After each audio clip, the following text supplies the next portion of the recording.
بسم اللہ الرحمن الرحیم۔ ایک بہن نے کویسچن کیا تھا کہ قرب الہی اور قرب مصطفیٰ عز و جل و صلی اللہ علیہ وسلم کے لیے کوئی انسان عمل کرتا ہے تو اسے کیسے معلوم ہوگا کہ اسے یہ قرب حاصل ہو چکا ہے؟ دیکھیں، سب سے پہلی چیز تو یہ ہے کہ قرب حاصل کرنے کے لیے کسی نہ کسی ایک رہنما کی ضرورت ہوتی ہے۔ یہ ہمیشہ یاد رکھیے، اگر آپ قرب حاصل کرنے کے لیے از خود کوشش کریں گے تو یہ منزل آسان نہیں ہے، کیونکہ اس کے راستے بالکل انسان کے لیے ایک اجنبی راستے ہوتے ہیں۔ بعض اوقات ایسا ہوتا ہے آپ کو وظیفہ اختیار کریں گی، کثرت سے قرآن پڑھیں گی، عبادات کریں گی اور آپ کو بہترین خواب نظر آنے شروع ہو جائیں گے، لیکن وہ خواب حقیقتاً اللہ تعالیٰ کی جانب سے نہیں ہوں گے، وہ شیطان کی طرف سے ہوں گے۔ حضرت جنید بغدادی رحمۃ اللہ علیہ کے پاس ایک مرید آیا کرتا تھا، پھر وہاں چلا گیا تو آپ نے دیگر مریدین سے معلوم کیا کہ بھئی وہ فلاں شخص آتا تھا، کہاں چلا گیا؟ کہنے لگے حضور وہ کہتا ہے میں تو کامل ہو چکا ہوں، اب مجھے جنید بغدادی رحمۃ اللہ علیہ کی صحبت کی ضرورت نہیں ہے۔ آپ نے فرمایا کہ اس کی کاملیت کی علامت کیا ہے؟ تو مریدین نے کہا کہ حضور وہ جب سوتا ہے تو بتاتا ہے کہ روزانہ رات کو میرے پاس فرشتے آتے ہیں اور مجھے جنت میں لے جاتے ہیں، اور وہاں پہ میں محلات دیکھتا ہوں، حوریں دیکھتا ہوں، نعمتیں دیکھتا ہوں، پھر مجھے یہاں گھر پہ چھوڑ دیتے ہیں۔ تو آپ نے شاید فرمایا کہ اچھا اس سے کہنا کہ آج رات جب تیرے پاس فرشتے آئیں اور تجھے آسمان یا جنت تک لے جائیں تو ایک مرتبہ لا حول ولا قوت الا باللہ پڑھ دینا۔ لوگوں نے اس کو بتا دیا، وہ سویا اور اس کو آسمان پہ حسب سابق فرشتے لے گئے تو اس کے دل میں خواب میں ہی مان خیال آ گیا کہ حضرت نے ایسی تلقین کی، اس نے لاہور پڑھ دی۔ جیسے ہی لاہور پڑھی وہ ایک دم دھماکے کی آواز آئی، وہ اس کی آنکھ کھل گئی، دیکھا تو کچرے کے ڈھیر پہ پڑا ہوا، تو بھاگا وہ آیا، حضرت کے قدموں میں گر گیا کہ حضور معاف فرما دیں، مجھے سمجھائیں کیا معاملہ ہے؟ تو آپ نے فرمایا کہ نادان، تجھے میری صحبت سے دور کرنے کے لیے شیطان نے سارا معاملہ کیا تھا، وہ فرشتے نہیں ہیں، وہ شیطان تھا، اور وہ تجھے جنت پہ لے کر نہیں گئے، انہوں نے اپنا بنائی ہوئی مصنوعی ایک چیز ایک جگہ پہ تجھے لے کر گئے تاکہ تو میری صحبت سے دور ہو کے اپنے ایمان سے یہ ہاتھ دھو بیٹھے۔ اس سے معلوم ہوا کہ قرب الہی حاصل کرنے کے لیے سب سے پہلے ایک مرشد کامل کی ضرورت ہوتی ہے۔ اس میں انشاءاللہ کلام کرتا ہوں کہ مرشد کامل کیسا ہونا چاہیے، اس کی نشانیاں کیا ہوں گی، پھر وہ قرب کے لیے کون کون سے اعمال کریں، پھر علامات کیا ہیں وہ بعد میں بتاتا ہوں۔ پہلی چیز ہے مرشد کامل کا ہونا، جیسے کہ واقعہ میں نے جنید بغدادی رحمۃ اللہ علیہ کو آپ کو بتایا۔ تو اور مرشد کامل کے لیے کم از کم 4 علامات اس میں ضرور ہونی چاہیے، یا 4 چیزوں کا وہ جامع ہو تب وہ مرشد کامل کہلائے گا۔ نمبر 1، وہ صحیح العقیدہ ہو، اس کے عقیدے میں کوئی خرابی نہ ہو، جو عقائد مسلمانوں کے ہیں، اہل سنہ کے ہیں، ان عقائد کا حامل ہونا چاہیے۔ دوسرا یہ کہ وہ عالم دین ہو، جاہل ولی نہیں ہو سکتا، جاہل پیر نہیں بن سکتا، اس کو بیعت کروانے کا حق حاصل نہیں ہے، وہ عالم دین ہو۔ اور تیسری چیز یہ ہوتی ہے کہ وہ اعلانیہ طور پہ کوئی گناہ نہ کرتا ہو، یہ ضروری ہے کہ اعلانیہ طور پہ کوئی گناہ نہ کرتا ہو۔ اور چوتھا، اس کا شجرہ، جو اس کے مطلب شجرہ کہتے ہیں، سمجھ لیجئے کہ ان بزرگ کو کسی نے خلافت دی، انہیں کسی نے خلافت دی، انہیں کسی نے دی، انہیں کسی نے دی، حتیٰ کہ یہ سلسلہ پہنچتا ہے نبی کریم صلی اللہ علیہ وسلم تک۔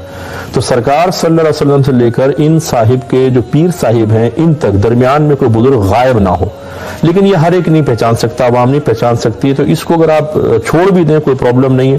کم از کم 3 چیزیں کمپلیٹ ہونی چاہیے۔ پہلے والی کہ وہ صحیح العقیدہ ہوں، علم رکھتے ہوں، اور اعلانیہ طور پہ کوئی گناہ نہ کرتے ہوں، ایسے شخص کی آپ صحبت میں رہیں، ان سے فیض حاصل کریں، اور پھر وہ جیسے وہ جو آپ کو طریقے بتاتے رہیں، آپ قرب الہی کے حصول کے سلسلے میں ان کو اختیار کریں۔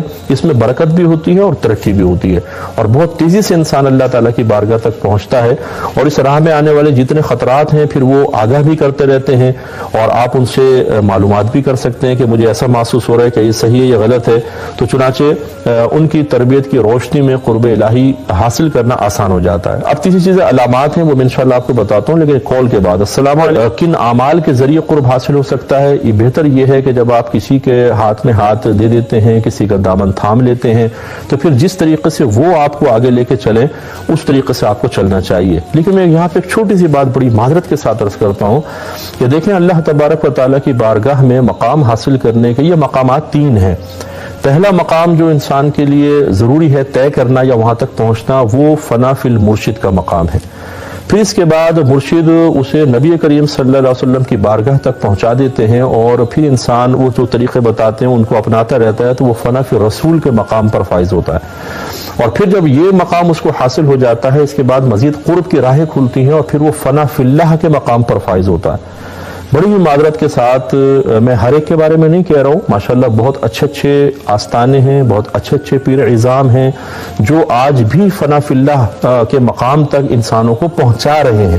وہ بعض اوقات ہم نہیں پہنچ پاتے، لیکن بہت سی جگہوں پہ ایسے ہو رہا ہے کہ فنا فی المرشد کے بعد آگے کے دو مقامات پر توجہ ہی نہیں ہے۔ بس یہ مطلب ہمارا ذہن بن گیا ہے کہ مرشد کے لیے فنا ہو جائیے، اس کے بعد پھر فنا فی الرسول اور فنا فی اللہ کا مقام وہ غیر ضروری ہو گئے ہیں۔ یہ بھی بڑی توجہ طلب بات ہے کہ مرشد وہی ہونا چاہیے کہ جو ہمیں فنا فی اللہ کے مقام تک بھی پہنچائے۔ ایک میں قول مزید لے تھے کہ ایسا ہونا چاہیے کہ جو مرشد کامل ہو، ٹھیک ہے، پہلے وہ فنا فی المرشد کے مقام تک اپنے مرید کو لے کر آئے، پھر فنا فی الرسول تک اور پھر فنا فی اللہ کے مقام تک پہنچانا ان کی ذمہ داری ہے۔ اگر آپ فنا فی المرشد کے مقام پہ ٹھہر گئے تو یہ بھی کوئی غلط چیز تو نہیں ہے، لیکن آپ گویا کہ منزل تک نہیں پہنچے اور ابھی آپ بہت دور ہیں۔ پھر بھول جائیے کہ قرب الہی کیا ہوتی ہے اور قرب مصطفیٰ کیا ہے، کیونکہ فنا فی الرسول اور فنا فی اللہ یہ دو الگ الگ مقامات ہیں۔ ہمارے نبی کریم صلی اللہ علیہ وسلم ایک مرشد کامل ہی ہیں۔ سب سے پہلے آپ نے صحابہ کرام کو اپنے پاس جمع فرمایا، انہیں فنا فی المرشد اور فنا فی الرسول کے مقام پر فائز کیا اور پھر فنا فی اللہ کے مقام پر پہنچا دیا۔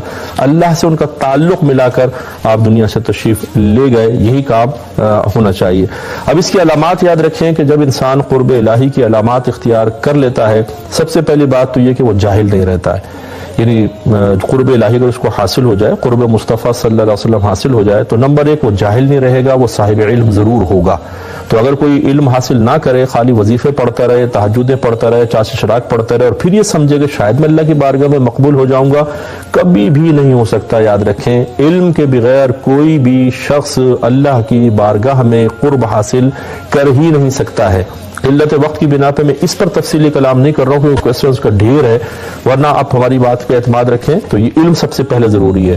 دوسری بات یہ ہے کہ پھر نبی کریم صلی اللہ علیہ وسلم کے بتائے ہوئے طریقے پر عمل کرنا اور اچھے لوگوں کی صحبت اختیار کرنا، گناہ نہ کرنا۔ اگر خدا نخواستہ بتقاضائے بشریت گناہ ہو جائے تو فوراً توبہ کی طرف مائل ہو جانا اور اپنے آپ کو گناہوں سے اور گندی عادات سے، گندے اخلاق سے دور استقامت پذیر دیکھنا، یہ اگر علامات حاصل ہو جاتی ہیں تو ہم سمجھ سکتے ہیں یا کہہ سکتے ہیں کہ ہمیں کچھ نہ کچھ قرب الہی ضرور حاصل ہو چکا ہے۔ ایک سائل منتظر ہے،